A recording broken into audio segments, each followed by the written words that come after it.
सूबे ਦੀਆਂ प्रमुख सियासी ਤੇ समाजिक खबरों के साडे इस खास बुलेटिन पंजाब इस वेले देख रहे दर्शकों का स्वागत है। मैं हाँ जगदीश संधू। बुलेटिन की शुरुआत साहनेवाल तो करते हैं, जिथे नवजोत सिंह सिद्धू ने अज एक वड्डी सियासी रैली को संबोधन किया। इस मौके नवजोत सिंह सिद्धू ने केंद्र सरकार ते तिखा सियासी निशाना विन्या। सिद्धू ने कहा है कि सियासी तौर पर लाहा लैण दे लई ईडी ते केंद्रीय एजेंसियों का इस्तेमाल किया। इस मौके उन्होंने लगातार बीजेपी दे विच शामिल हो रहे आगुआं नूं लैके भी वड्डा सियासी हमला किया। नवजोत सिंह सिद्धू ने इस तो बाद केजरीवाल ते भी तंज कस्सिया। उन्हें कहा कि केजरीवाल पहला दिल्ली दे विच अपने कीते वादे पूरे करन ते पंजाब दे लोकां नूं गारंटी फेर देण। नवजोत सिंह सिद्धू ने कहा कि केजरीवाल पंजाब दे विच महिलावां दी स्थिति नूं लैके गल करदे ने, पर दिल्ली दे विच जेकर कैबिनेट की गल करिए तो केजरीवाल की कैबिनेट दे विच एक भी महिला आगू नहीं है। इस मौके नवजोत सिंह सिद्धू ने कहा है कि पंजाब अते दिल्ली का आपस दे विच मुकाबला नहीं किया जा सकता, इस करके पंजाब मॉडल पंजाब दे विच लागू किया जाएगा तो सूबे वासियों के लिए तरक्की का राह खुलेगा। इस मौके नवजोत सिंह सिद्धू ने पंचायतां सरपंचां अते पंचां नूं ताकत देण दी गल भी आखी है। ते अज आवाज उठदी है, 5 साल बाद दर्शन दिते है दर्शनी घोड़ियां ने, ते आके कहंदे है भी ऑफिस खोल लिया असीं जलंधर, याद करांगे अंदर नहीं ते आजो जलंधर। समझदे हो? ये बाम रोड़ियां जा रही ने, ईडियां पंजाब दे विच इत्थे वसाईयां जा रही ने, जिन्नियां एजेंसियां उन्हां दी ताकत ला के जिन्हें थोड़ा बहुता भी घपला कीता उहनूं इलैक्शन दे 1 महीना पहला तंग करके आए क्या जा रहा भी साडे नाल आ जा, ते ओहदे तो ही कांग्रेस के खिलाफ स्टेटमेंटां दवाईयां जा रही। ये बहुत वड्डी गेम है जी तो बचन की लोड़ है। पौने 5 साल केजरीवाल वड़िया नहीं उरे, ते हुण सरगर्म ऐ होया फिरदा भी जिवें पंजाब ही ओहदा घर है। ते पहला की होया सी मैनूं समझा दे भाई। ਉਹ ਬੰਦਾ ਜਿਹਨੇ ਦੀਪ ਮਲਹੋਤਰੇ ਵਰਗੇ ਬੰਦਿਆਂ ਨੂੰ, ਪੌਂਟੀ ਚੱਡੇ ਦੇ ਖਾਨਦਾਨ ਨੂੰ ਅੱਜ ਸ਼ਰਾਬ ਵੇਚਤੀ, ਗਲੀ ਗਲੀ ਦੇ ਵਿੱਚ ਦਿੱਲੀ ਦੇ ਵਿੱਚ ਸ਼ਰਾਬ ਵਿਕ ਰਹੀ ਹੈ, ਉਹ ਕਿਸ ਤਰ੍ਹਾਂ ਆ ਕੇ ਇੱਥੇ ਸ਼ਰਾਬ ਦੀ ਕਾਰਪੋਰੇਸ਼ਨ ਬਣਾਊਗਾ? ਉਹ ਤਾਂ ਹੀ ਝੂਠ ਮਾਰਦਾ ਹੈ ਜਿਹਨੇ 8 ਲੱਖ ਨੌਕਰੀ ਕਹੀ ਸੀ ਦਿੱਲੀ ਦੇ ਵਿੱਚ ਤੇ ਦਿੱਤੀ 440। ਉਹ ਕਿਉਂ ਇੱਥੇ ਪੰਜਾਬ ਦੇ ਵਿੱਚ ਕਿਸੇ ਨੂੰ ਕੁਝ ਦਊਗਾ? ਨਾ ਕੈਬਨਿਟ ਦੇ ਵਿੱਚ ਕੋਈ ਧੀ ਭੈਣ ਹੈ, ਨਾ ਕੋਈ ਪੰਜਾਬੀ ਹੈ, ਨਾ ਇਹਦਾ ਕੋਈ ਸਟੈਂਡ ਹੈ SYL ਦੇ ਉੱਤੇ। ਸਭ ਤੋਂ ਵੱਡੀ ਗੱਲ ਕਿ ਖੇਤੀ ਕਾਨੂੰਨ, ਕਾਲੇ ਕਾਨੂੰਨ ਸਭ ਤੋਂ ਪਹਿਲਾਂ ਨੋਟੀਫਾਈ ਕਰਨ ਵਾਲਾ ਕੇਜਰੀਵਾਲ ਹੈ। ਇੱਥੇ ਆ ਕੇ ਕਹਿੰਦਾ ਟੀਚਰ ਪੱਕੇ ਕਰ ਦੂੰ। 22,000 ਟੀਚਰਾਂ ਦੇ ਵਿੱਚ ਮੈਂ ਬੈਠ ਕੇ ਆਇਆ, ਜਿਹੜੇ ਕਹਿੰਦੇ ਆ ਬੰਧੂਆ ਮਜ਼ਦੂਰ ਬਣਾਤਾ ਸਾਨੂੰ 15 ਦਿਨ ਦੇ ਕੰਟਰੈਕਟ ਦੇ ਉੱਤੇ ਰੱਖਿਆ ਹੋਇਆ ਇਸ ਆਦਮੀ ਨੇ। ਇਹ ਅੱਜ ਉਸ परिस्थिति ਦੇ ਵਿੱਚ ਖੜੇ ਆ ਕਿ ਬਾਹਰਲੀਆਂ ਤਾਕਤਾਂ ਆ ਕੇ ਅੱਜ ਪੰਜਾਬ ਦੇ ਉੱਤੇ ਆਪਦਾ ਹੱਕ ਜਮਾ ਰਹੀਆਂ ਨੇ। ਉਹ ਲੋਕ ਜਿਨ੍ਹਾਂ ਨੇ ਪੰਜਾਬ ਨੂੰ ਬਰਬਾਦ ਕਰਤਾ, ਕੋਈ ਪਤਾ ਨਹੀਂ ਯੂਨੀਅਨ ਟੈਰੀਟਰੀਆਂ ਨੇ ਬਣਾ ਦੇਣ, ਇਹ ਉਹ ਲੋਕ ਨੇ। ਇਸ ਕਰਕੇ ਜੁਰਤ ਦੀ ਲੋੜ ਹੈ, ਸੋਚ ਦੀ ਲੋੜ ਹੈ, ਔਰ ਇੱਕ ਏਜੰਡੇ ਦੀ ਲੋੜ ਹੈ, ਇੱਕ ਰੋਡ ਮੈਪ ਦੀ ਲੋੜ ਹੈ। ਇਸੇ ਕਰਕੇ ਮੈਂ ਅੱਜ ਇੱਥੇ ਕਹਿਣਾ ਆ ਕਿ ਪੰਜਾਬ ਮਾਡਲ ਪੰਚਾਇਤੀ ਰਾਜ ਨੂੰ ਕਾਇਮ ਕਰੇਗਾ। सूबे के मुख मंत्री चरणजीत सिंह चन्नी ने चंडीगढ़ विखे एक समागम के दौरान अपनी सरकार के 100 दिनों का रिपोर्ट कार्ड पेश किया है। ਤੁਹਾਨੂੰ ਦੱਸ ਦਈਏ कि चन्नी सरकार ਨੂੰ 100 दिन पूरे हो गए ने ते नवे साल के मौके मुख मंत्री वालों अपनी सरकार ਦੀਆਂ उपलब्धियां ਨੂੰ गिनाया गया। इस मौके मीडिया वालों मुख मंत्री चरणजीत सिंह चन्नी तो सवाल भी पूछे गए ने। अपनी सरकार ਦੀਆਂ उपलब्धियां गिनाते हुए चरणजीत सिंह चन्नी ने कहा है कि लोगों ਨੂੰ बिजली के बिल मुआफ करके सरकार ने वड्डी राहत दी है, तो इस दे नाल ही वाटर वर्कस अते होर सहूलतां भी लोगों को दित्तियां गईयां ने। उन्होंने दस्सिया कि वाटर वर्कस के जो बिल पेंडिंग पे सन उन्होंने बिलों को भी माफ़ कर दिता गया ते पानी के बिलों की हद भी मुकर्रर की गई है। इस मौके चरणजीत सिंह चन्नी ने अपनी सरकार के लोगों के हित में लै गए फैसलों बारे भी जानकारी दी है। 100 दिनों के जो डिसीजन लए है वो पंजाब के लोगों वालों उन्होंने सराहाया गया है, क्योंकि ये आम लोगों के हित के डिसीजन है। आम लोगों दी जरूरतां पूरियां कीतियां जा रही हैं, रसोई किवें चलनी है उहदे मसले हल किए गए हैं। आम लोग चाहे मिडिल क्लास है, चाहे गरीब है, चाहे किसान है, चाहे दुकानदार है, चाहे व्यापारी है, चाहे इंडस्ट्रीलिस्ट है, उन्हां सारियां दे मसले जो लमक रहे सी उन्हां नूं असीं सही कीता है। क्योंकि जो अपने जीवन दे विच मैं गरीबी और मिडिल क्लास दे विच हटाया, जो मुश्किलां आम लोगों को आउंदियां ऐसी उन्हां मुश्किलों का हल कर रहे हैं। बिजली दे समझौते जिहड़े पिछली सरकारां ने बिजली बनाउण वाले के हक विच कीते होए सी, उन्हां नूं असीं रद्द कीता है। पानी पंचायतां दीयां जिहड़ियां टैंकियां लगियां होईयां जिहदे नाल पिंड नूं पानी आउंदा ਉਹਦੇ बिल नहीं सी दित्ते जा रहे, ऐसी पूरे पंजाब दे पानी दीयां टैंकियां दे शहरां दे भी ते पिंडां दे भी बिल दे दित्ते है। पंजाब दे विच महान शख्सियतां दे नाम ते जिन्हां दे पहला चेयर्स नहीं सी, उन्हां दी स्टडी नूं अध्ययन करन वास्ते ਉਹਦੇ ਵਾਸਤੇ ਅਸੀਂ ਚੇਅਰ ਸਥਾਪਿਤ ਕੀਤੀਆਂ। ਭਾਈ ਜੈਤਾ ਜੀ ਦੇ ਲਈ, ਪਰਸ਼ੂਰਾਮ ਜੀ ਦੇ ਲਈ, ਗੁਰੂ ਰਵਿਦਾਸ ਜੀ ਦੇ ਲਈ, ਭਗਵਾਨ ਵਾਲਮੀਕ ਜੀ ਦੇ ਲਈ, ਸੰਤ ਕਬੀਰ ਜੀ ਦੇ ਲਈ, ਮੱਖਣ ਸ਼ਾਹ ਲਵਾਣਾ ਜੀ ਦੇ ਲਈ ਤੇ ਭਗਵਾਨ ਪਰਸ਼ੂਰਾਮ ਜੀ ਦੇ ਫਗਵਾੜੇ ਦੇ ਮੰਦਿਰ ਦੇ ਵਿੱਚ 10 ਕਰੋੜ ਰੁਪਏ ਦੀ ਲਾਗਤ ਦੇ ਨਾਲ ਉੱਥੇ ਅਸੀਂ ਉਸਾਰੀ ਸ਼ੁਰੂ ਕਰਾਈ ਹੈ। ਰੇਤਾ 22 ਰੁਪਏ ਤੱਕ ਵਿਕਦਾ ਸੀ ਦਰਿਆ ਦੇ ਉੱਤੇ। ਇੱਥੇ ਕਨਫਿਊਜ਼ਨ ਹੈ ਕਈ ਵਾਰ, ਕਈਆਂ ਨੂੰ ਇਹ ਹੋ ਜਾਂਦਾ ਕਿ ਸ਼ਾਇਦ ਘਰ 5.5 ਰੁਪਏ ਮਿਲਦਾ, ਲੇਕਿਨ ਅਸੀਂ 5.5 ਰੁਪਏ ਖੱਡ ਦਾ ਰੇਟ ਕਰ ਦਿੱਤਾ ਹੈ। ਠੇਕੇ ਤੇ ਰੱਖੇ ਮੁਲਾਜ਼ਮਾਂ ਨੂੰ 36,000 ਨੂੰ ਅਸੀਂ ਕਾਨੂੰਨ ਬਣਾ ਕੇ ਪੱਕਾ ਕੀਤਾ ਹੈ। ਵਿਧਾਨ ਸਭਾ ਚੋਣਾਂ ਜਿਵੇਂ-ਜਿਵੇਂ ਨਜ਼ਦੀਕ ਆਉਂਦੀਆਂ ਜਾ ਰਹੀਆਂ ਨੇ, ਸੂਬੇ ਦਾ ਸਿਆਸੀ ਮਾਹੌਲ ਗਰਮ ਹੁੰਦਾ ਜਾ ਰਿਹਾ ਹੈ। ਅਰਵਿੰਦ ਕੇਜਰੀਵਾਲ ਲਗਾਤਾਰ ਸੂਬੇ ਦੇ ਵਿੱਚ ਸਿਆਸੀ ਗੇੜੇ ਮਾਰ ਰਹੇ ਨੇ ਤੇ ਅੱਜ-ਕੱਲ ਅਰਵਿੰਦ ਕੇਜਰੀਵਾਲ ਪੰਜਾਬ ਦੇ ਦੌਰੇ ਤੇ ਨੇ।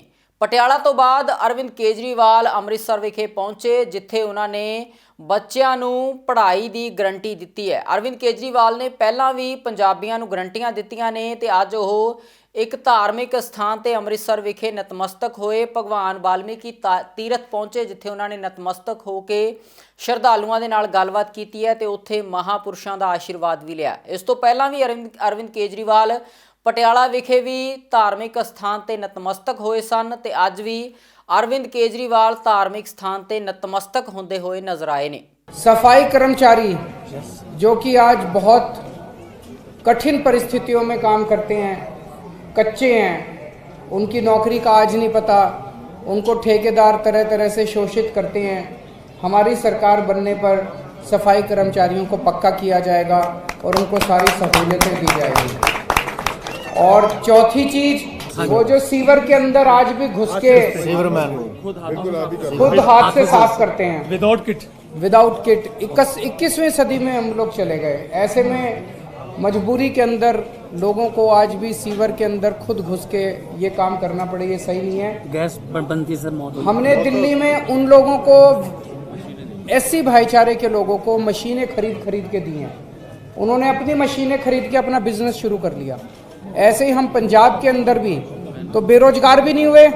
जो कल तक आदमी अंदर घुस के सीवर मैनहोल में सीवर की सफाई करता था, आज वो बिजनेसमैन बन गया। उसको सरकार ने बिजनेस करने के लिए एक मशीन दिया, वो मशीन से सफाई करता है, पहले वो अंदर घुस के सफाई करता था। ये सीवर के अंदर घुसना बंद करेंगे और सबको मशीनें देंगे ताकि इज्जत के साथ, इज्जत बख्शेंगे, इज्जत देंगे, बराबरी का हक देंगे, ताकि वो बिजनेस भी करे और इज्जत के साथ अपनी ज़िंदगी जी सके। तो ये 4 बातें मुझे आपके समक्ष रखनी थी। अगर कोई और, देखो जी लीपा पोती चल रही है, बाकी तो और कुछ नहीं है। FIR दर्ज की उन्होंने और खूब बड़ी हमने FIR कर दी, 5 साल लग गए उनको एक FIR दर्ज करने में। हमने FIR कर दी, हमने FIR कर दी, हमने FIR कर दी। FIR करे भी कितने दिन हो गए, गिरफ्तारी करने की हिम्मत नहीं हो रही उनके। मेरे ख्याल से उसके बाद उन्होंने निचली अदालत में बेल के लिए अप्लाई करा, एंटीसिपेटरी बेल रिजेक्ट हो गई। मेरे ख्याल से 75 साल में भारत के इतिहास में पहला मामला होगा। नहीं तो जिस दिन एंटीसिपेटरी बेल रिजेक्ट होती है, अगले दिन शाम, उसी दिन शाम को गिरफ्तारी हो जाती है। एंटीसिपेटरी बेल रिजेक्ट हुए कितने दिन हो गए, अभी भी गिरफ्तारी नहीं हुई। दिखावा कर रहे हैं इन लोगों को, ना तो बेअदबी की वो है, ना नशे की चिंता है, केवल और केवल कुर्सी की गंदी लड़ाई चल रही है, लड़ाई झगड़े चल रहे हैं, ये सही नहीं है। मेरी आप लोगों से 1 मिनट निवेदन है, आज हम पवित्र स्थान पे बैठे हैं, यहाँ पे ये सब संत समाज है, यहाँ पे राजनीति की बात ना करें। इन लोगों को थोड़ा सा ठीक नहीं लगेगा संत समाज को। इस देश के एक एक बच्चे को, चाहे कितना भी गरीब का बच्चा हो, चाहे कितने दलित का बच्चा हो, हर बच्चे को मैं अच्छी से अच्छी शिक्षा दिलवाने की कोशिश करूंगा। ये मैंने कसम खाई है। मेरा मकसद है बच्चों को अच्छी शिक्षा देना। ये बच्चे मेरे बच्चे हैं, इनको मैं अपना बच्चा मानता हूँ। तो जैसे मैंने अपने बच्चों को अच्छी शिक्षा दिलाई है, ऐसी भाईचारे के बच्चों को भी मैं अच्छी शिक्षा दिलाऊंगा। ਤੇ ਉਧਰ ਸਿਆਸੀ ਆਗੂਆਂ ਵੱਲੋਂ ਲਗਾਤਾਰ ਇੱਕ ਪਾਰਟੀ ਤੋਂ ਦੂਸਰੀ ਪਾਰਟੀ ਵੱਲ ਜਾਣ ਦਾ ਦੌਰ ਜਾਰੀ ਹੈ। ਚੋਣਾਂ ਦੇ ਵਿੱਚ ਅਕਸਰ ਅਜਿਹਾ ਦੇਖਿਆ ਜਾਂਦਾ ਹੈ ਕਿ ਸਿਆਸੀ ਆਗੂ ਇੱਕ ਪਾਰਟੀ ਤੋਂ ਦੂਸਰੀ ਪਾਰਟੀ ਵੱਲ ਜਾਂਦੇ ਨੇ। ਇਸ ਦੇ ਕਈ ਕਾਰਨ ਹੁੰਦੇ ਨੇ ਤੇ ਹੁਣ ਕਾਂਗਰਸ ਦੇ ਵੱਡੇ ਆਗੂ ਲਾਲੀ ਮਜੀਠੀਆ ਮਾਝੇ ਇਲਾਕੇ ਨਾਲ ਜੋ ਸੰਬੰਧ ਰੱਖਦੇ ਨੇ, ਉਹ ਕਾਂਗਰਸ ਤੋਂ ਆਮ ਆਦਮੀ ਪਾਰਟੀ ਦੇ ਵਿੱਚ ਚਲੇ ਗਏ ਨੇ। ਆਮ ਆਦਮੀ ਪਾਰਟੀ ਸੁਪਰੀਮੋ ਅਰਵਿੰਦ ਕੇਜਰੀਵਾਲ ਦੀ ਮੌਜੂਦਗੀ ਦੇ ਵਿੱਚ ਉਹਨਾਂ ਨੇ ਆਮ ਆਦਮੀ ਪਾਰਟੀ ਦਾ ਪੱਲਾ ਫੜਿਆ ਤੇ ਇਸ ਤੋਂ ਬਾਅਦ ਪ੍ਰੈਸ ਕਾਨਫਰੰਸ ਕਰਕੇ ਭਗਵੰਤ ਮਾਨ ਨੇ ਇਸ ਬਾਬਤ ਜਾਣਕਾਰੀ ਦਿੱਤੀ ਹੈ। ਲਾਲੀ ਮਜੀਠੀਆ ਵੀ ਇਸ ਪ੍ਰੈਸ ਕਾਨਫਰੰਸ ਦੇ ਵਿੱਚ ਮੌਜੂਦ ਸਨ। ਉਹਨਾਂ ਨੇ ਵੀ ਪ੍ਰੈਸ ਨੂੰ ਸੰਬੋਧਨ ਕੀਤਾ ਹੈ। ਲਾਲੀ ਜੀ ਦੀ ਅਰਵਿੰਦ ਕੇਜਰੀਵਾਲ ਜੀ ਨਾਲ ਮੀਟਿੰਗ ਹੋਈ ਸੀ, ਵਿਚਾਰ ਵਟਾਂਦਰੇ ਖੁੱਲ੍ਹ ਕੇ ਹੋਏ। ਸੋ ਅੱਜ ਉਸੇ ਸਿਲਸਿਲੇ 'ਚ ਅੱਜ ਰਸਮੀ ਕਾਰਵਾਈ ਜਿਹੜੀ ਹੈ ਸ਼ਾਮਿਲ ਹੋਣ ਦੀ ਇੱਥੇ ਤੁਹਾਡੇ ਸਾਹਮਣੇ ਕੀਤੀ ਜਾ ਰਹੀ। ਮੈਂ ਸਵਾਗਤ ਕਰਦਾ ਉਹਨਾਂ ਦਾ, ਉਹਨਾਂ ਦੇ ਸਾਥੀਆਂ ਦਾ, ਔਰ ਸਾਨੂੰ ਉਮੀਦ ਹੈ ਕਿ ਉਹਨਾਂ ਦੇ ਤਜਰਬੇ ਦਾ ਸਾਡੀ ਪਾਰਟੀ ਨੂੰ ਬਹੁਤ ਫਾਇਦਾ ਮਿਲੂਗਾ। ਦੂਜੇ ਨੰਬਰ 'ਤੇ ਮੈਂ ਕਹੂੰਗਾ ਕਿ ਸਾਡੇ ਫਰੀਦਕੋਟ ਤੋਂ ਜਿਨ੍ਹਾਂ ਦਾ ਨਾਮ ਵੀ ਸਾਧੂ ਹੈ ਅਤੇ ਸੁਭਾਅ ਵੀ ਸਾਧੂ ਹੈ, ਪ੍ਰੋਫੈਸਰ ਸਾਧੂ ਸਿੰਘ ਜੀ ਜਿਹੜੇ ਕਿ ਸਾਡੇ ਮੇਰੇ ਨਾਲ ਸਾਥੀ ਰਹੇ 16ਵੀਂ ਲੋਕ ਸਭਾ ਦੇ ਵਿੱਚ ਫਰੀਦਕੋਟ ਤੋਂ। ਉਹਨਾਂ ਦੀ ਬੇਟੀ ਜੋ ਕਿ ਬਹੁਤ ਫੇਮਸ ਆਈ ਸਰਜਨ ਹੈ, ਸੈਂਕੜੇ ਹਜ਼ਾਰਾਂ ਆਪਰੇਸ਼ਨ ਅੱਖਾਂ ਦੇ ਗਰੀਬਾਂ ਦੇ ਇਹਨਾਂ ਨੇ ਫ੍ਰੀ ਕੀਤੇ ਨੇ ਤੇ ਬਹੁਤ ਫੇਮਸ ਆਈ ਸਰਜਨ ਨੇ ਪੰਜਾਬ ਦੇ, ਡਾਕਟਰ ਬਲਜੀਤ ਕੌਰ। ਉਹ ਸਾਡੇ ਦਰਮਿਆਨ ਪਹੁੰਚੇ ਨੇ, ਉਹ ਵੀ ਆਪਣੀ ਨੌਕਰੀ ਛੱਡ ਕੇ ਪਾਰਟੀ ਦੇ ਵਿੱਚ ਸ਼ਾਮਲ ਹੋ ਰਹੇ ਨੇ। ਉਹਨਾਂ ਦਾ ਵੀ ਵੈਲਕਮ ਕਰਦੇ ਹਾਂ। ਸਾਡਾ ਮੇਨ ਮੁੱਦਾ ਇਹ ਸੀ ਕਿ ਅਸੀਂ ਬਿਲਕੁਲ ਸਫੋਕੇਟਡ ਫੀਲ ਕਰ ਰਹੇ ਸੀਗੇ ਕਾਂਗਰਸ ਪਾਰਟੀ ਦੇ ਵਿੱਚ, ਜਿੱਥੇ ਮੈਂ 44 ਸਾਲ ਦੇ ਕਰੀਬ ਉੱਥੇ ਸੇਵਾ ਕੀਤੀ, ਪਰ ਸਾਡਾ ਮੁੱਲ ਨਹੀਂ ਪਿਆ। ਔਰ ਵਿਸ਼ੇਸ਼ ਤੌਰ 'ਤੇ ਮੈਂ ਜੇ ਦੱਸਣਾ ਚਾਹੂੰਗਾ ਕਿ 1977 ਦੇ ਵਿੱਚ ਮੈਂ ਬਲਾਕ ਯੂਥ ਕਾਂਗਰਸ ਦਾ ਪ੍ਰਧਾਨ ਸੀ ਮਜੀਠਾ ਦਾ। ਉਸ ਉਪਰੰਤ ਵੱਖ-ਵੱਖ ਅਹੁਦਿਆਂ 'ਤੇ ਰਿਹਾ ਔਰ 2007 ਦੇ ਵਿੱਚ ਪਹਿਲੀ ਵਾਰੀ ਬਿਕਰਮ ਸਿੰਘ ਨਾਲ ਮੇਰਾ ਮੁਕਾਬਲਾ ਹੋਇਆ। ਜਿਵੇਂ ਮੇਰੇ ਤੋਂ ਪਹਿਲਾਂ ਮਾਨ ਸਾਹਿਬ ਨੇ ਦੱਸਿਆ ਕਿ ਸਾਰਿਆਂ ਦੀਆਂ ਉਹਨਾਂ ਦੀਆਂ ਆਪਸ ਦੇ ਵਿੱਚ ਰਿਸ਼ਤੇਦਾਰੀਆਂ ਨੇ ਔਰ ਰਲ ਕੇ ਇਲੈਕਸ਼ਨ ਲੜੇ ਗਏ, ਜਿੱਥੇ ਮਿੱਥ ਕੇ ਫਿਕਸਡ ਮੈਚ ਇੱਕ ਕੀਤਾ ਗਿਆ, ਜਿੱਥੇ ਮੈਨੂੰ ਹਰਾਇਆ ਗਿਆ। ਉਸ ਉਪਰੰਤ 12 ਦੇ ਵਿੱਚ ਜਦੋਂ ਇਹਨਾਂ ਮੈਨੂੰ ਟਿਕਟ ਨਹੀਂ ਦਿੱਤੀ, ਮੇਰੇ ਸਾਥੀਆਂ ਨੇ ਮੈਨੂੰ ਆਜ਼ਾਦ ਖੜਾ ਕੀਤਾ ਔਰ ਪਾਰਟੀ ਦੀ 7000 ਵੋਟ ਸੀ, ਸਾਡੀ 28000 ਵੋਟ ਸੀ। ਇਹ ਸਾਰੇ ਮੇਰੇ ਸਾਥੀ ਜਿਹੜੇ ਨੇ ਉਹਨਾਂ ਨਾਲ ਸਲਾਹ ਮਸ਼ਵਰਾ ਕਰਨ ਉਪਰੰਤ ਅਸੀਂ ਅੱਜ ਇਹ ਫੈਸਲਾ ਕੀਤਾ ਕਿ ਆਮ ਆਦਮੀ ਪਾਰਟੀ ਦੇ ਵਿੱਚ ਮੇਰੇ ਨਾਲ ਬਲਜਿੰਦਰ ਸਿੰਘ ਢਿੱਲੋਂ ਜੀ, ਉਹ ਵੀ ਅੱਜ ਤੁਹਾਡੇ ਸਾਹਮਣੇ ਇਹਨਾਂ ਨੇ ਜੁਆਇਨ ਕੀਤਾ। ਤੇ ਉਧਰ ਲੁਧਿਆਣਾ ਦੇ ਹਲਕਾ ਆਤਮ ਨਗਰ ਤੋਂ ਇੱਕ ਨਵਾਂ ਸਿਆਸੀ ਵਿਵਾਦ ਸਾਹਮਣੇ ਆ ਰਿਹਾ ਹੈ। ਸ਼੍ਰੋਮਣੀ ਅਕਾਲੀ ਦਲ ਦੇ ਉਮੀਦਵਾਰ ਹਰੀਸ਼ ਰਾਏ ਟਾਂਡਾ ਦੇ ਹੱਕ ਦੇ ਵਿੱਚ ਲਗਾਏ ਗਏ ਪੋਸਟਰਾਂ ਦੇ ਉੱਪਰ ਕਾਲਖ ਮਲਣ ਦੀ ਖਬਰ ਸਾਹਮਣੇ ਆਈ ਹੈ। ਇਸ ਤੇ ਸ਼੍ਰੋਮਣੀ ਅਕਾਲੀ ਦਲ ਦੇ ਉਮੀਦਵਾਰ ਨੇ ਆਪਣਾ ਪ੍ਰਤੀਕਰਮ ਦਿੱਤਾ ਹੈ। ਉਹਨਾਂ ਕਿਹਾ ਹੈ ਕਿ ਇਲਾਕੇ ਦੇ ਲੋਕ ਜਾਣਦੇ ਨੇ ਕਿ ਇਹ ਕੋਝੀ ਹਰਕਤ ਕਿਸ ਨੇ ਕੀਤੀ ਹੈ ਤੇ ਲੋਕ ਸਿਆਸੀ ਵਿਰੋਧੀਆਂ ਨੂੰ ਇਸ ਦਾ ਜਵਾਬ ਦੇਣਗੇ। ਆਓ ਸੁਣਦੇ ਹਾਂ ਹਰੀਸ਼ ਰਾਏ ਟਾਂਡਾ ਨੇ ਕੀ ਕਿਹਾ। ਸਰ ਕੀ ਕਹਿਣਾ ਚਾਹੁੰਦੇ ਹੋ, ਜਿਹੜਾ ਤੁਸੀਂ ਆਤਮ ਨਗਰ ਹਲਕੇ ਤੋਂ ਚੋਣ ਲੜ ਰਹੇ ਹੋ, ਅੱਜ ਤੁਹਾਡੇ ਜਿਹੜਾ ਬੋਰਡ ਆ ਉਹਦੇ ਤੇ ਕਾਲਖ ਮਰੀ ਹੈ, ਕੀ ਲੱਗਦਾ ਕੀ ਇਹਦੇ ਬਾਰੇ? ਇਹ ਕਈ ਦਿਨਾਂ ਤੋਂ ਬੈਨਰ ਲਾਣੇ ਸ਼ੁਰੂ ਹੋਏ ਹੋਏ ਆ, ਜਿਹੜੇ ਹੈਂਗਿੰਗ ਬੈਨਰ ਸੀ ਪੋਲਸ ਤੇ ਉਹ ਲਾਏ, ਕਈ ਡੁਗਰੀ ਮੇਨ ਰੋਡ ਤੋਂ ਲਾਏ। ਇਹ ਨਾ ਜਿਹੜੀ ਰਾਜਨੀਤੀ ਦੇ ਵਿੱਚ ਉਹ ਲੋਕ ਆ ਜਾਂਦੇ ਆ ਜਿਹੜੇ ਬਦਮਾਸ਼ੀ ਦਾ ਸਹਾਰਾ ਲੈਂਦੇ ਆ, ਆਪਣੇ ਜ਼ੋਰਾਵਰ ਤਾਕਤ ਦਾ ਸਹਾਰਾ ਲੈਂਦੇ ਆ, ਹਰ ਕਿਸਮ ਦੀ ਗੁੰਡਾਗਰਦੀ ਦਾ ਸਹਾਰਾ ਲੈਂਦੇ ਆ, ਹਰ ਕਿਸਮ ਦੀ ਕਰਪਸ਼ਨ ਕਰਦੇ ਆ। ਉਹ ਲੋਕ ਸਮਝਦੇ ਆ ਕਿ ਗਾਲਾਂ ਕੱਢ ਕੇ, ਮਾੜਾ ਬੋਲ ਕੇ, ਮੰਦਾ ਬੋਲ ਕੇ ਜਾਂ ਇਸ ਕਿਸਮ ਦੀ ਹਰਕਤ ਕਰਕੇ ਉਹ ਆਪਣੇ ਆਪ ਨੂੰ ਉੱਚਾ ਦਿਖਾਉਣਾ ਚਾਹੁੰਦੇ। ਦੇਖੋ, ਆਦਮੀ ਦੀ ਫੋਟੋ ਤੇ ਕਾਲਸ ਨਾਲ ਨਾ ਮੇਰਾ ਕੁਝ ਨਹੀਂ ਵਿਗੜਿਆ, ਮੇਰੀ ਛਵੀ ਮੈਨੂੰ ਪਤਾ ਹੈ ਕੀ, ਪਰ ਇਹ ਉਹ ਲੋਕਾਂ ਦਾ ਕਰੈਕਟਰ ਉਜਾਗਰ ਹੋ ਰਿਹਾ ਹੈ ਜਿਨ੍ਹਾਂ ਦੇ ਆਪਣੇ ਕਰੈਕਟਰ ਤੇ ਬੜੇ ਸਵਾਲੀਆ ਨਿਸ਼ਾਨ ਹੈ, ਜਿਨ੍ਹਾਂ ਦੇ ਉੱਤੇ ਅਲੱਗ-ਅਲੱਗ ਕਿਸਮ ਦੇ ਇਲਜ਼ਾਮ ਲੱਗਦੇ ਆ, ਜਿਹੜੇ ਅਨੇਕਾਂ ਕੇਸਾਂ ਦੇ ਵਿੱਚ ਉਲਝੇ ਹੋਏ ਆ। ਉਹ ਲੋਕ ਮੈਂ ਸਮਝਦਾ ਰਾਜਨੀਤੀ ਚੋਂ ਬਾਹਰ ਹੋਣੇ ਚਾਹੀਦੇ ਹਨ। ਲੱਗਦਾ ਨਹੀਂ ਬੁਖਲਾਹਟ ਹੈਗੀ ਹੈ ਵੀ ਤੁਸੀਂ ਇੱਥੇ ਚੋਣ ਲੜ ਰਹੇ ਹੋ ਕਿਤੇ ਨਾ ਕਿਤੇ? ਘਬਰਾਹਟ, ਬਿਲਕੁਲ ਘਬਰਾਹਟ ਹੈਗੀ। ਐਂਡ ਮੇਰੀ ਵਚਨਬੱਧਤਾ ਹੈ। ਮੈਂ ਦੇਖੋ, ਕੋਈ ਮੈਂ ਆਪਣੇ ਆਪ ਨੂੰ ਕਹਾਂ ਮੈਂ ਬਹੁਤ ਤਕੜਾ ਪੋਲੀਟੀਸ਼ੀਅਨ ਹੈ ਜਾਂ ਹੋਏ, ਮੈਂ ਇੱਕ ਹਾਲਾਤ 'ਚ ਖਿੱਚ ਕੇ ਇਲੈਕਸ਼ਨ ਲੜਨ ਆਇਆ ਤੇ ਮੈਂ ਜਦ ਤੱਕ ਇਸ ਇਲਾਕੇ ਦੀ ਗੁੰਡਾਗਰਦੀ ਖਤਮ ਨਹੀਂ ਹੋ ਜਾਊਗੀ ਮੈਂ ਸਾਹ ਨਹੀਂ ਲਵਾਂਗਾ। ਜਿਸ ਤਰ੍ਹਾਂ ਨਾਲ ਤੁਸੀਂ ਕੱਲ੍ਹ ਨੂੰ ਗੱਲ ਕਰਦੇ 43,000 ਵੋਟਾਂ ਸੀਗੀਆਂ ਉਹ ਦਾ ਵੀ ਕੰਪਲੇਂਟ ਕੀਤੀ। ਕੱਲ੍ਹ ਮੈਂ ਦੱਸਿਆ ਲੱਗਦਾ ਨਹੀਂ ਕਿਤੇ ਵੀ ਇਹਨਾਂ ਗੱਲਾਂ ਨੂੰ ਲੈ ਕੇ ਵੀ ਤੁਸੀਂ ਹਰ ਵਿੱਚ ਜਾ ਰਹੇ ਪੂਰਾ ਹਲਕੇ ਦੇ ਵਿੱਚ ਜੇ ਕੋਈ ਮਾੜਾ ਚੰਗਾ ਹੋਇਆ ਉਹਨੂੰ ਸੈੱਟ ਕਰਨ ਦੀ ਕੋਸ਼ਿਸ਼ ਕਰ। ਬਿਲਕੁਲ ਮੈਂ ਲੋਕਾਂ ਤੱਕ ਪਹੁੰਚਿਆ, ਮੈਂ ਲੋਕਾਂ ਤੱਕ ਦੱਸ ਰਿਹਾ ਕਿ ਰਾਜਨੀਤੀ ਕੈਸੀ ਹੋਣੀ ਚਾਹੀਦੀ ਹੈ। ਇਹ ਤਾਂ ਕਾਲਸ ਲਾਉਂਦੇ ਆ ਨਾ, ਮੈਂ ਤੱਥਾਂ ਦੀ ਕਾਲਸ ਲਾਉਂਗਾ, ਹੋਰ ਲਿਆਉਂਗਾ। ਮੇਰੇ ਕੋਲ ਬਹੁਤ ਮਟੀਰੀਅਲ ਹੈ, ਮੈਂ ਸਮਾਂ ਆਉਣ ਦਿਓ, ਮੈਂ ਮਟੀਰੀਅਲ ਲਿਆ ਕੇ ਦਊਂਗਾ। ਇਸ ਮਾਮਲੇ ਦੀ ਕੋਈ ਕੰਪਲੇਂਟ ਕਰੇਂਗੇ ਚੋਣ ਕਮਿਸ਼ਨ ਨੂੰ ਜਿਸ ਤਰ੍ਹਾਂ ਕਰਦੇ? ਇਹਦੀ ਕੰਪਲੇਂਟ ਤੁਹਾਡੇ ਚੈਨਲ ਦੇ ਰਾਹੀਂ ਪੂਰੇ ਆਤਮਨਗਰ ਦੇ ਜਨਤਾ ਨੂੰ ਕਰਦਾ ਹਾਂ ਕਿ ਮੇਰਾ 2 ਦਿਨ ਇਹ ਬੋਰਡ ਐਵੇਂ ਹੀ ਰਹੂਗਾ। ਕਿਰਪਾ ਕਰਕੇ ਦੇਖਿਓ, ਪਤਾ ਤਾਂ ਤੁਹਾਨੂੰ ਹੈ ਕੌਣ, ਪਰ ਕਿਆ ਉਹ ਲੋਕ ਰਾਜਨੀਤੀ 'ਚ ਰਹਿਣੇ ਚਾਹੀਦੇ ਹਨ? ਮੈਂ ਤੁਹਾਨੂੰ ਇੱਕ ਸਵਾਲ ਕਰਦਾ ਤੇ ਤੁਹਾਡੇ ਤੋਂ ਆਸ ਰੱਖਦਾ ਕਿ ਤੁਸੀਂ ਮੈਨੂੰ ਹੁੰਗਾਰਾ ਦਿਓਗੇ, ਮੇਰੀ ਮਦਦ ਕਰੋਗੇ ਤਾਂ ਕਿ ਇਹੋ ਜਿਹੇ ਤੱਤਵ ਨੂੰ ਨੱਥ ਪਾਈ ਜਾਵੇ। ਤੇ ਨਵੇਂ ਸਾਲ ਦੀ ਆਮਦ ਦੇ ਮੌਕੇ ਲੱਖਾਂ ਦੀ ਸੰਖਿਆ ਦੇ ਵਿੱਚ ਸੰਗਤਾਂ ਸ਼੍ਰੀ ਦਰਬਾਰ ਸਾਹਿਬ ਅੰਮ੍ਰਿਤਸਰ ਵਿਖੇ ਨਤਮਸਤਕ ਹੋਈਆਂ ਅਤੇ ਵਾਹਿਗੁਰੂ ਅੱਗੇ ਸਰਬਤ ਦੇ ਭਲੇ ਦੀ ਅਰਦਾਸ ਕੀਤੀ ਗਈ ਹੈ। ਇਸ ਮੌਕੇ ਸਿਆਸੀ ਆਗੂਆਂ ਵੱਲੋਂ ਵੀ ਸ਼੍ਰੀ ਦਰਬਾਰ ਸਾਹਿਬ ਵਿਖੇ ਆਪਣੀ ਹਾਜ਼ਰੀ ਲਗਵਾਈ ਗਈ ਹੈ। ਸ਼੍ਰੋਮਣੀ ਅਕਾਲੀ ਦਲ ਦੇ ਪ੍ਰਧਾਨ ਸੁਖਬੀਰ ਸਿੰਘ ਬਾਦਲ ਅਤੇ ਸਾਬਕਾ ਕੇਂਦਰੀ ਮੰਤਰੀ ਹਰਸਿਮਰਤ ਕੌਰ ਬਾਦਲ ਵੀ ਇਸ ਮੌਕੇ ਸ਼੍ਰੀ ਦਰਬਾਰ ਸਾਹਿਬ ਵਿਖੇ ਪਹੁੰਚੇ ਅਤੇ ਉਹਨਾਂ ਨੇ ਮੱਥਾ ਟੇਕ ਕੇ ਪੰਜਾਬ ਦੀ ਖੁਸ਼ਹਾਲੀ ਦੀ ਅਰਦਾਸ ਕੀਤੀ ਹੈ। ਆਓ ਸੁਣਦੇ ਹਾਂ ਸੁਖਬੀਰ ਸਿੰਘ ਬਾਦਲ ਨੇ ਮੀਡੀਆ ਨੂੰ ਸੰਬੋਧਨ ਕਰਦੇ ਹੋਏ ਕੀ ਕਿਹਾ। ਮੈਂ ਨਵੇਂ ਸਾਲ ਦੀ ਸਾਰਿਆਂ ਨੂੰ ਲੱਖ ਲੱਖ ਵਧਾਈ ਦੇਣਾ ਚਾਹੁੰਦਾ। ਅੱਜ ਦਰਬਾਰ ਸਾਹਿਬ ਪਹੁੰਚੇ ਹਾਂ ਸਵੇਰੇ, ਪਰਮਾਤਮਾ ਦੇ ਚਰਨਾਂ 'ਚ ਦਾਸ ਬੇਨਤੀ ਕਰਦਾ ਕਿ ਪੰਜਾਬੀਆਂ ਦੀ ਤੇ ਦੇਸ਼ ਵਾਸੀਆਂ ਦੀ ਚੜ੍ਹਦੀ ਕਲਾ ਹੋਏ। ਆਹ ਸਾਲ ਬਹੁਤ ਖੁਸ਼ੀਆਂ ਭਰਾ ਸਾਲ ਹੋਏ, ਜਿੰਨੀਆਂ ਵੀ ਮੁਸ਼ਕਲਾਂ ਸਾਰੀਆਂ ਟਲ ਜਾਣ। ਆ ਜਿਹੜੀ ਕਰੋਨਾ ਦੀ ਮਾਰਾਮਾਰੀ ਨਾਲ ਪਿਛਲੇ 2 ਸਾਲ ਬਹੁਤ ਨੁਕਸਾਨ ਦੇਸ਼ ਦਾ ਤੇ ਦੁਨੀਆ ਦਾ ਹੋਇਆ, ਉਹ ਵੀ ਐਕਤੀ ਉਹਦਾ ਬਚਾ ਰਹੇ ਤੇ ਪੰਜਾਬ ਤੇ ਪੰਥ ਦੀ ਚੜ੍ਹਦੀ ਕਲਾ ਰਹੇ। ਦੇਸ਼ਾਂ ਵਿਦੇਸ਼ਾਂ 'ਚ ਬੈਠੇ ਸਾਡੇ ਭੈਣ ਭਰਾਵਾਂ ਨੂੰ ਮੇਰੇ ਵੱਲ ਨਵੇਂ ਸਾਲ ਦੀ ਲੱਖ ਲੱਖ ਵਧਾਈਆਂ ਹੋਣ। ਗੁਰੂ ਰਾਮਦਾਸ ਜੀ ਦੇ ਚਰਨਾਂ 'ਚ ਅਰਦਾਸ ਬੇਨਤੀ ਹੈ ਕਿ ਨਵੇਂ ਸਵੇਰੇ ਦੇ ਨਾਲ ਨਵਾਂ ਸਾਲ ਚੜ੍ਹੂਗਾ ਤੇ ਮਾਲਿਕ ਰਹਿਮਤਾਂ ਤੇ ਖੁਸ਼ੀਆਂ ਨਾਲ ਸਾਰਿਆਂ ਦੀ ਝੋਲੀਆਂ ਭਰਨ।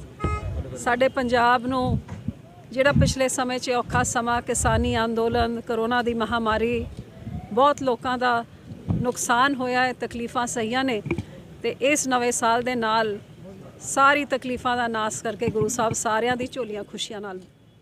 ਸ਼੍ਰੋਮਣੀ ਅਕਾਲੀ ਦਲ ਦੇ ਸੀਨੀਅਰ ਆਗੂ ਡਾਕਟਰ ਦਲਜੀਤ ਸਿੰਘ ਚੀਮਾ ਨੇ ਮਨਜਿੰਦਰ ਸਿੰਘ ਸਿਰਸਾ ਤੇ ਆਪਣਾ ਤਾਜ਼ਾ ਪ੍ਰਤੀਕਰਮ ਦਿੱਤਾ ਹੈ। ਮਨਜਿੰਦਰ ਸਿੰਘ ਸਿਰਸਾ ਜਿਨ੍ਹਾਂ ਨੇ ਬੀਜੇਪੀ ਜੁਆਇਨ ਕਰਨ ਤੋਂ ਪਹਿਲਾਂ ਦਿੱਲੀ ਸਿੱਖ ਗੁਰਦੁਆਰਾ ਮੈਨੇਜਮੈਂਟ ਕਮੇਟੀ ਦੇ ਪ੍ਰਧਾਨ ਦੇ ਅਹੁਦੇ ਤੋਂ ਅਸਤੀਫਾ ਦੇ ਦਿੱਤਾ ਸੀ ਤੇ ਹੁਣ ਉਹਨਾਂ ਨੇ ਆਪਣਾ ਅਸਤੀਫਾ ਵਾਪਸ ਲੈ ਲਿਆ।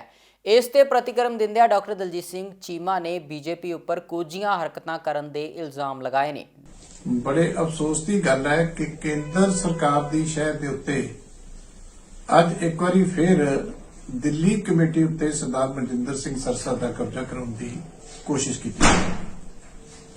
ਇਹ ਬਹੁਤ ਹੀ ਕੇਂਦਰ ਸਰਕਾਰ ਦੀ ਕੋਝੀ ਹਰਕਤ ਕਿ ਸਿਰਸਾ ਸਾਹਿਬ ਦਾ 1 ਮਹੀਨਾ ਪਹਿਲਾਂ ਦਿੱਤਾ ਹੋਇਆ ਅਸਤੀਫਾ ਵਾਪਸ ਲੈ ਕੇ ਉਹਨਾਂ ਨੂੰ ਪ੍ਰਧਾਨ ਥਾਪਿਆ ਜਾ ਰਿਹਾ, ਜਦੋਂ ਕਿ ਕਮੇਟੀ ਦੀ ਚੋਣ ਹੋ ਚੁੱਕੀ ਹੈ, ਚੁਣੇ ਹੋਏ ਮੈਂਬਰ ਬਾਹਰ ਬੈਠੇ ਹੋਏ ਆ, ਜਾਣ ਬੁੱਝ ਕੇ ਉਹਨਾਂ ਦੀ ਚੋਣ ਜਿਹੜੀ ਹੈ ਉਹ ਪੂਰੀ ਨਹੀਂ, ਮੁਕੰਮਲ ਨਹੀਂ ਹੋਣ ਦਿੱਤੀ ਜਾ ਰਹੀ, ਪ੍ਰਧਾਨ ਦੀ ਚੋਣ ਨਹੀਂ ਹੋਣ ਦਿੱਤੀ ਜਾ ਰਹੀ। ਇਸ ਤਰ੍ਹਾਂ ਦਾ ਸਿੱਧਾ ਦਖਲ ਜਿਹੜਾ ਕੇਂਦਰ ਸਰਕਾਰ ਦਾ ਔਰ ਭਾਰਤੀ ਜਨਤਾ ਪਾਰਟੀ ਦਾ, ਇਹਨੂੰ ਸਿੱਖ ਸੰਗਤ ਕਦੀ ਵੀ ਬਰਦਾਸ਼ਤ ਨਹੀਂ ਕਰੇਗੀ।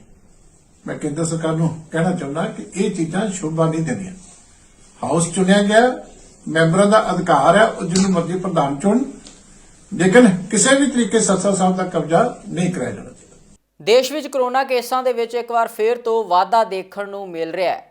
ਕਰੋਨਾ ਦੇ ਨਵੇਂ ਵੈਰੀਐਂਟ ਓਮੀਕਰੋਨ ਦੇ ਕੇਸਾਂ ਦੇ ਵਿੱਚ ਕਈ ਸੂਬਿਆਂ ਦੇ ਵਿੱਚ ਵਾਧਾ ਹੋ ਰਿਹਾ, ਜਿਸ ਕਾਰਨ ਦੇਸ਼ ਦੇ ਕਈ ਸੂਬਿਆਂ ਨੇ ਪਾਬੰਦੀਆਂ ਮੁੜ ਤੋਂ ਲਗਾ ਦਿੱਤੀਆਂ ਨੇ। ਇਸੇ ਦੇ ਤਹਿਤ ਐਕਸਪਰਟ ਡਾਕਟਰ ਸਮੀਰ ਭਾਟੀ ਨੇ ਜਾਣਕਾਰੀ ਦਿੰਦਿਆਂ ਦੱਸਿਆ ਹੈ ਕਿ ਲਗਾਤਾਰ ਵਾਧਾ ਹੋ ਰਿਹਾ, ਇਸ ਲਈ ਲੋਕ ਆਪਣੀ ਸਿਹਤ ਦਾ ਖਿਆਲ ਰੱਖਣ ਅਤੇ ਸਰਕਾਰ ਵੱਲੋਂ ਕੀਤੀਆਂ ਜਾਣ ਵਾਲੀਆਂ ਹਦਾਇਤਾਂ ਦੀ ਪਾਲਣਾ ਕਰਨ। ਉਹਨਾਂ ਕਿਹਾ ਕਿ ਮਾਸਕ ਪਾ ਕੇ ਰੱਖਣਾ ਜ਼ਰੂਰੀ ਹੈ ਤਾਂ ਜੋ ਇਸ ਨਵੇਂ ਵੇਰੀਐਂਟ ਤੋਂ ਲੋਕ ਆਪਣਾ ਬਚਾਅ ਕਰ ਸਕਣ।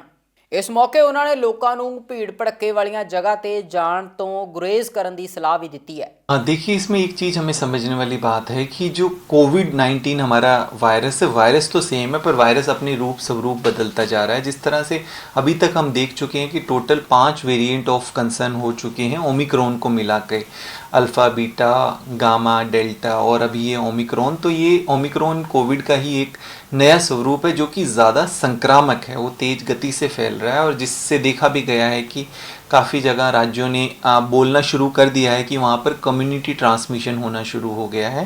मतलब वहाँ पे जो इसकी पॉजिटिविटी दर है वो काफ़ी ज़्यादा बढ़ गई है। हाँ, देखिए, इसमें अभी लक्षणों को लेके बहुत अधिक डेटा आया नहीं है। जिस तरह से शुरू में बात की जा रही थी कि इसके अंदर साउथ अफ्रीका के अंदर भी जो केसेस देखे गए थे वहाँ पर ज़्यादातर पेशेंट्स को बहुत अधिक कमजोरी, गला ख़राब होना, इस तरह के सिम्टम्स थे। पर अभी जैसे पेशेंट्स आ रहे हैं जिनको जो है जो पॉजिटिव निकल रहे हैं कोविड से या ओमिक्रॉन से, उनमें सभी तरह के लक्षण हैं। दोनों चीज़ है, उनमें लक्षण नहीं भी हैं और लक्षण है तो सभी तरह के लक्षण, जैसे गला खराब होना, बुखार होना, सर दर्द होना, मांसपेशियों में दर्द होना, थकावट होना, इस तरह के लक्षण हैं। तो फिलहाल इस तरह के जब हम बात कर रहे हैं, जब कम्युनिटी ट्रांसमिशन, जब वायरस का संक्रमण काफ़ी ज़्यादा है, तो उस समय कोई भी लक्षण हो तो उन लक्षणों के लिए हमें ज़्यादा ज़रूरी हो जाता है कि हम अपने आप को आइसोलेट कर लें और अपनी जांच अवश्य करा लें ताकि ये पता लगाया जा सके कि ये नया कोई वेरिएंट से हमें संक्रमण हुआ है कि नहीं।